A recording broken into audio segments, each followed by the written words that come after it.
ধরে নিলাম স্রষ্টার কাছে জীবনে কিছু চেয়ে আপনি পাননি। ধরে নিলাম আপনার চাওয়াটা খুব গুরুত্বপূর্ণ ছিল। আপনি যা চেয়েছিলেন তা হয়তো অনেক বড় আপনার কাছে, কিন্তু আপনি যেই চাওয়াটা চেয়েছিলেন সেটা হয়তো আপনি পাননি।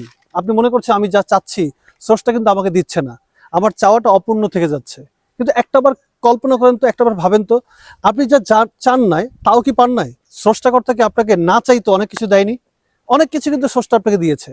আপনি হয়তো স্রষ্টার কাছে চেয়েছিলেন যে স্রষ্টা তুমি আমার বেতন বাড়িয়ে দাও ৫,০০০ টাকা। হয়তোবা স্রষ্টা আপনাকে ৫,০০০ টাকা বেতন বাড়িয়ে দেয়নি, এই ৫,০০০ টাকা বাড়েনি বিধায় আপনার মনটা খারাপ হয়ে আছে। আপনি হয়তো ভাবছেন স্রষ্টার কাছে এত আকুতি মিনতি করে নামাজের সিজদায় পড়ে কান্নারত অবস্থায় ৫,০০০ টাকা বেতন বাড়াতে বললাম, স্রষ্টা বাড়ালো না। কিন্তু পক্ষান্তরে দেখেন, যেই ৫,০০০ টাকার মাসিক আপনি ওষুধ খেতেন, হয়তোবা সেই রোগ থেকে আপনি সেরে উঠলেন। আপনার আর ৫,০০০ টাকা খরচ করে প্রতি মাসেই আর ওষুধ কিনে খেতে হয় না। আচ্ছা, আপনি যেটা চেয়েছিলেন ৫,০০০ টাকা বেতন বাড়ুক, কিন্তু ৫,০০০ টাকা বেতন বাড়ে নাই। পক্ষান্তরে রোগটা যদি ভালো হয়ে যায় আর ৫,০০০ টাকার ব্যয় যদি আপনার কমে যায়, তাহলে স্রষ্টা কি আপনার দোয়া কবুল করেনি? 100% দোয়া কবুল করেছে। হয়তো আমরা বুঝতে পারি নাই স্রষ্টা আমাকে কিভাবে দিচ্ছেন। এই পৃথিবীতে আমরা অনেক কিছু চাই, হয়তো একটা গাড়ি চাই, একটা বাড়ি চাই, একটা অঢেল টাকা চাই, আমরা অনেক সম্মান চাই, অনেক কিছু চাই। বাট এই যে মুক্ত পৃথিবী, এই যে এত বড় পৃথিবীতে আমরা না চাইতে উপরওয়ালা থেকে অনেক কিছু পেয়েছি না? কি পেয়েছি দেখেন, এই যে দুটো চোখ আপনি না চাইতে পেয়েছেন। অনেকের তো চোখ নাই, দেখতেই পারে না।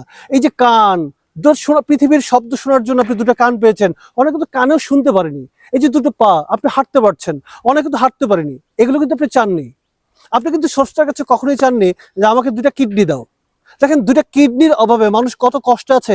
যদি আপনি কিডনি ডায়ালিসিস যেখানে করে, যে হাসপাতাল, সেখানে যদি যান, দেখবেন বেডে অনেক মানুষ কাতরাচ্ছে শুধু কিডনির অভাবে। শুধু দুটি কিডনি নয়, একটা কিডনি হলেও তারা বেঁচে থাকতে পারে, সেই প্রত্যাশায় তারা কিডনি ডোনারের জন্য দোয়া করে আল্লাহর কাছে, যে আল্লাহ আমাকে একটা ডোনার দাও, আমি আমার কিডনিটাকে রিপ্লেস করতে চাই। দেখেন, অনেক কিছু না চাইতেই কিন্তু স্রষ্টা আমাদের দিয়ে দেয়, কিন্তু আমরা বুঝতে পারি না কোনটা আমাদের জন্য সঠিক ছিল। শুধুমাত্র চাওয়ার পরেই আমরা স্রষ্টার প্রতি নারাজ হয়ে যাই, কেন স্রষ্টা আমাকে দিচ্ছেন না। কিন্তু বিশ্বাস করেন, এই পৃথিবী স্রষ্টা সৃষ্টি করেছেন আপনার জন্যই। আপনাকে তো আশরাফুল মাখলুক করেছেন, আপনার জন্যই তো এই পৃথিবীর অঢেল সম্পদ। হয়তোবা ইচ্ছায় অনিচ্ছায় মনের অজান্তে কোনো না কোনো সময় আপনার সামনে এসে দাঁড়াবে। কখন আসবে সেটা আমরা কেউ জানি না। আমাদের প্রত্যেকের লাইফে সেই সময়টা আসবে, অবশ্যই আসবে।